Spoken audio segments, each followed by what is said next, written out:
thanks for joining me to learn a little bit more about how to be successful in this class. I'm a little bit more casual today, and when you're taking an online class, one of the benefits is that you can take it in your pajamas, and you can log on whenever you want to post things or view things. Some of you may be night people, some of you may be day people, I don't know, right? And the beauty is that we can all learn together in this forum using Canvas. But there are some things that I think all students need to figure out about themselves before they take an online class. And that is, when do I learn best? When am I fresh? When do I have time?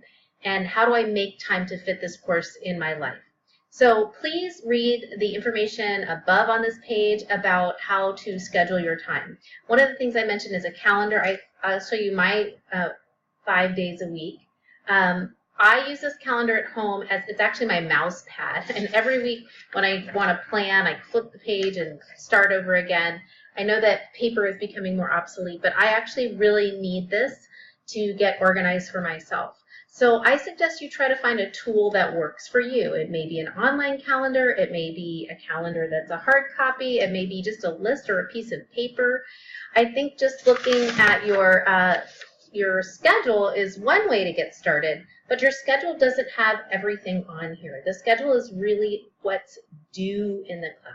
But to be successful on the things that are graded, you want to also participate in the activities that I post online and watch all of the videos as well as read your textbook. And if you log onto the course, it's not going to say every time read your textbook. I expect you to be doing that on your own.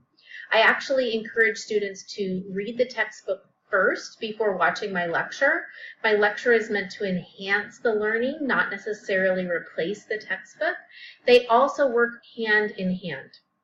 Granted, any section I don't cover in great detail in your textbook is not going to be on your test. I use the study guide to form my exams. However, it is important to read the entire chapter so that you get an overview of the topic. And then if you're confused about something I'm talking about, you can of course ask me, or you can reread that section in the textbook.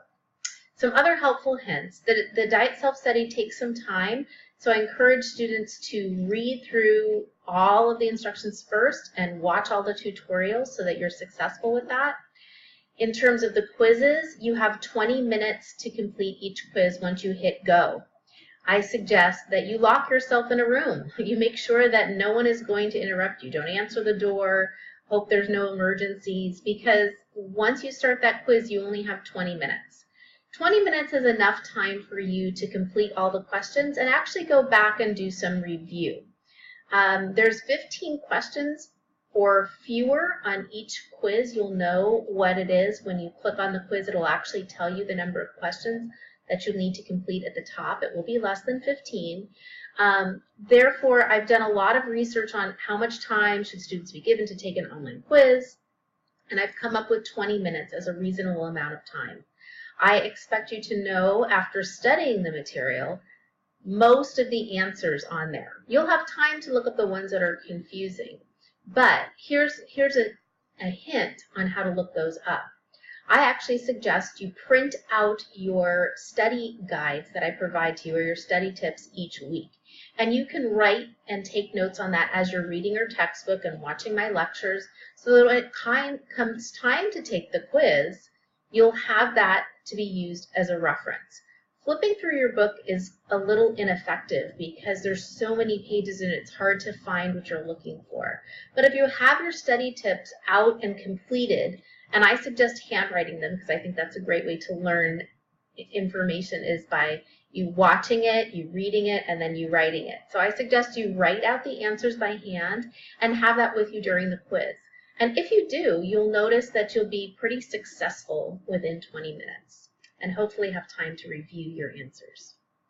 And exams, the last important thing. Students are always nervous when they find out they have to come to campus to take an exam, and they're not going to be able to have all their notes and their book and stuff in front of them, and they kind of panic. Don't panic. I think that the way I've designed the course is to prepare you each week with those weekly quizzes to tell you what's important and what I want you to be focused on for an exam.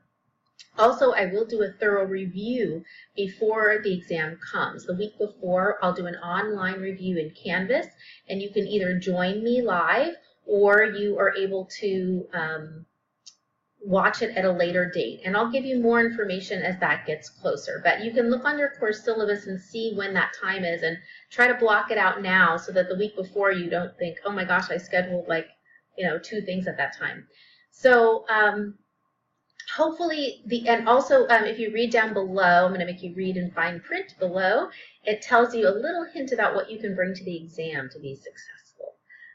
So I hope these tips kind of helped you. I like that you can take the class in your pajamas, but that doesn't mean that the course is easy or that you don't have to prepare for it.